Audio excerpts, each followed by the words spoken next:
श्री कुणाल जी, हमारे college bureau के केंद्रीय कमेटी के तमाम साथीगण, तमाम विधायक और पिछले 11 दिन से पूरे बिहार के कोने कोने में जो पदयात्रा चल रही थी, उस पदयात्रा में शामिल रहे, इस पदयात्रा के पूरे मुहिम में साथ रहे सभी साथियों को मेरा बधाई।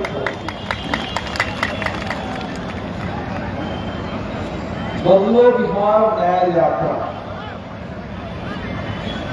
इसी के साथ हम लोगों ने यात्रा शुरू की और जो हमने देखा नवादा से पटना आते हुए इस समय बिहार की सरकार पूरी तरह से जनता से अलग हुआ। जनता और सरकार बिल्कुल अलग, कोई लेना देना जनता के लिए सरकार के बीच में रहेंगे। और ये सिर्फ यात्रा की बात नहीं है, हमने उस दिन तो इसको बहुत शिद्दत से महसूस किया जब कोसी का तटबंध टूटा हुआ था। हम लोग दरभंगा के इलाके में बाढ़ प्रभावित इलाकों का दौरा कर रहे थे और उस समय पटना में जनता दल यू की बैठक हो रही थी नीतीश जी के नेतृत्व में, और वहां मंथन चल रहा था कि 2025 के विधानसभा चुनाव में नीतीश जी को फिर कैसे मुख्यमंत्री बनाया जाए और 243 में 225 सीट कैसे जीता जाएगा, इसके लिए रणनीति बनी। और पूरा उत्तर बिहार बाढ़ में डूबा हुआ था। पूरे बिहार में लोग भूमि सर्वे को लेकर परेशान, स्मार्ट मीटर को लेकर परेशान, सरकार का इससे कोई लेना देना। वो आपको समझाएंगे कि स्मार्ट मीटर से आप स्मार्ट बनेंगे। बिहार को स्मार्ट बनाने का तरीका है कि बिहार के घर घर में स्मार्ट मीटर देकर के लूट मंडल लगा, हर बात पे आपसे झूठ बोलना, आपको किसी सवाल का कोई जवाब ना देना, किसी से कोई बात नहीं करना।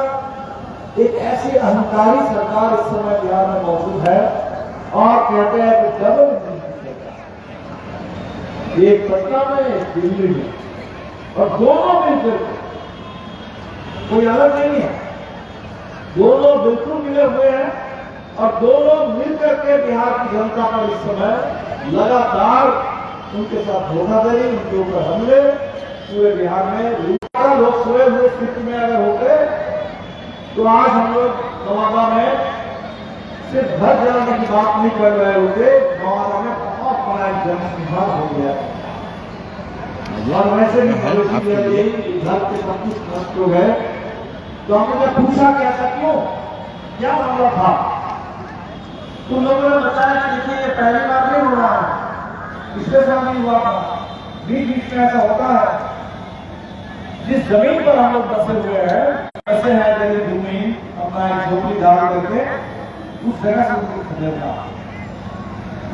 आप पीछे देखेंगे एक सज्जन, एक बुजुर्ग 70 साल के दिख रहे हैं, तस्वीर यहाँ है, उनका नाम है रघुनाथ दास।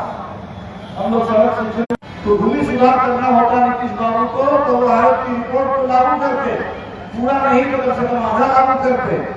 उस रिपोर्ट को तो नीतीश जी ने पूरे दाम में फेंक दिया।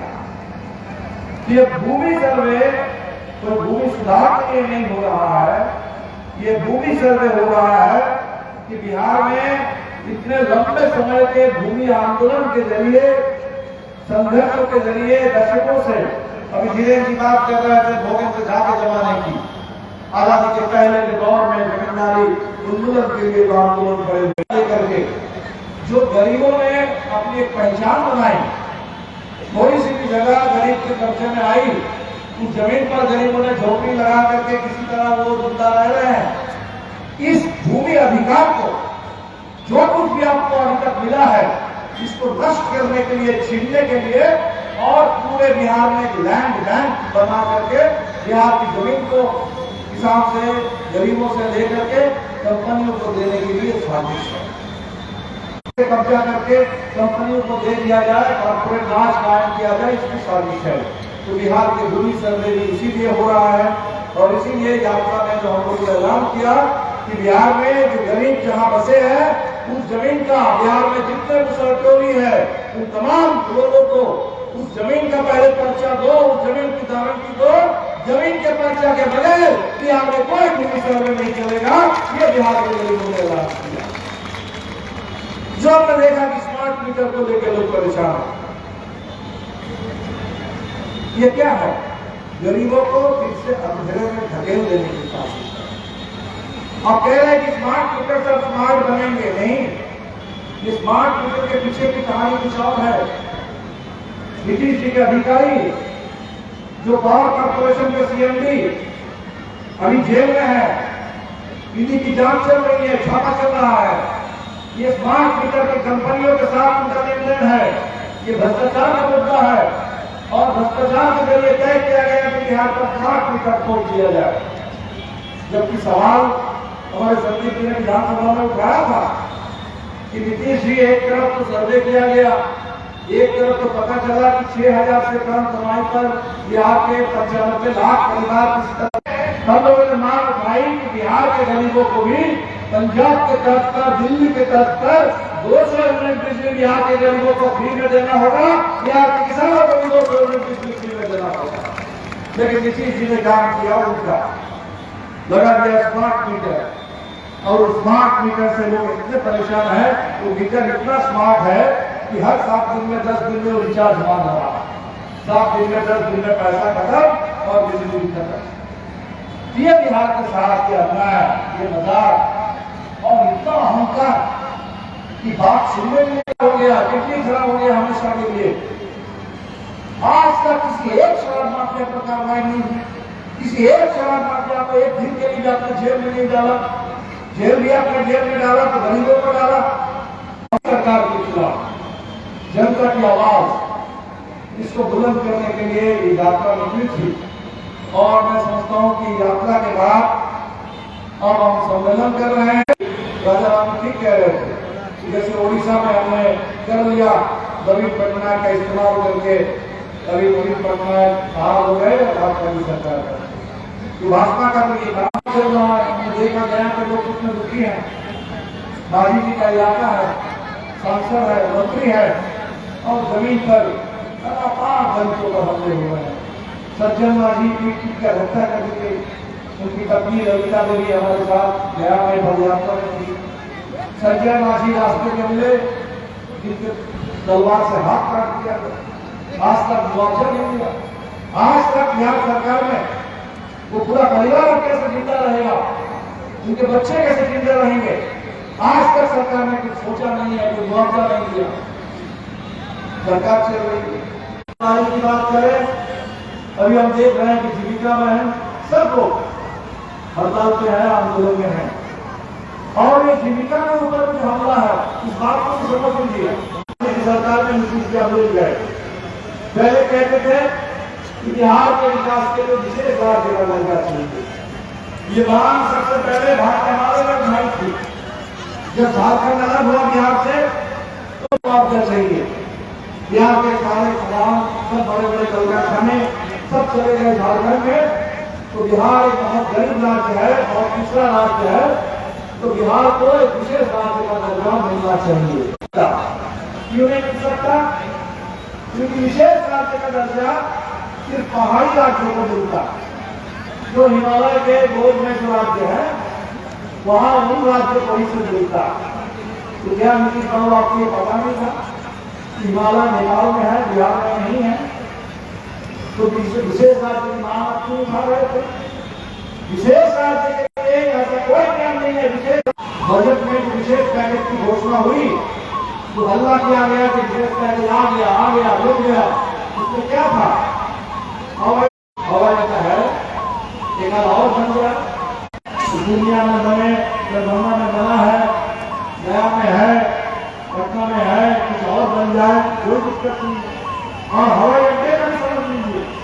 हवाई अड्डा आजकल सरकार ने बताया कि भाई यहाँ हमें पता चला कि एक छोटा सा कस्बा वॉलीबॉल हर रोज वहां से 5 बस जा रही है कलकत्ता, 2 बस खुल रही है सिलीगुड़ी के लिए, 1 बस खुल रही है दिल्ली के लिए। कौन जा रहे हैं? कह दिया विधानसभा में बात खत्म। लेकिन नीतीश जी, हमने देखा इस यात्रा में कि बिहार के गरीब भूले नहीं है। आपकी एक एक बात, आपने एक एक जो वादा किया है सरकार से, लोगों को एक एक वादा याद है, और इसीलिए आपके जो हक को उसका पार हिसाब करके बिहार के गरीब आपसे ले लेंगे। और इसके लिए ये यात्रा नीति थी। ये सारे सवाल बिहार को आगे बढ़ाने के लिए, बदलने के लिए। और आपने देखा कि जब हमारा चाहिए, बिहार को सरकारी अस्पताल चाहिए, गांव के प्राइमरी हेल्थ सेंटर में वहां बेहतर इंतजाम चाहिए। और जब बच्चे स्कूल की बात कर रहे हैं तो गिरिराज सिंह स्कूल की बात, दुनिया के किसी भी कोने से गैर कानूनी ढंग से अगर कोई घुस रहा है तो सबसे पहले उसका जवाब तो नरेंद्र मोदी को देना चाहिए, उसका जवाब तो अमित शाह को देना चाहिए। और आप आकर के यहाँ हिंदू मुस्लिम करके बांग्लादेशी कह करके लोगों को बांट रहे हैं, बर्बाद कर रहे हैं। तो ये बिहार को बिगाड़ने की कोशिश है। इस यात्रा में एक गरीबों के बीच में, मेहनत कशों के बीच में एक बहुत बड़ी एकता निर्माण करने का सूत्र हमने किया। हमने जो कोशिश की, कैंसर लोग पीड़ित है, ये तो भारतीय जनता पार्टी की पूरी साजिश है, दलितों पर हमला करो और अल्पसंख्यक समुदाय के ऊपर हमला करो। फिर हिंसा के जरिए पूरे हमारी एकता को, समाज को ताला बांधा, उसको नष्ट कर देना चाहते के बीच में बराबरी इसकी बात करता है। सिर्फ वोट की बराबरी नहीं, सामाजिक बराबरी, आर्थिक बराबरी की बात करता है। हमारा संविधान सबके लिए पूरे न्याय के पास है। और जो लोग भी सोच रहे हैं पूरे देश में जाके आरक्षण बनना करानी होगी, ये संकल्प हमारा है। इस संकल्प को लेकर के इस सम्मेलन से आज हम लोग फिर वापस जाएंगे और आपके बीच में गुजर गए, बिहार के अंदर, बिहार के बाहर भी। इसी दौर में दिल्ली विश्वविद्यालय के अध्यापक GN सालीवाला, आप लोगों ने तस्वीर देखी होगी, 90% विकलांग एक व्हील चेयर में बैठ करके दिल्ली में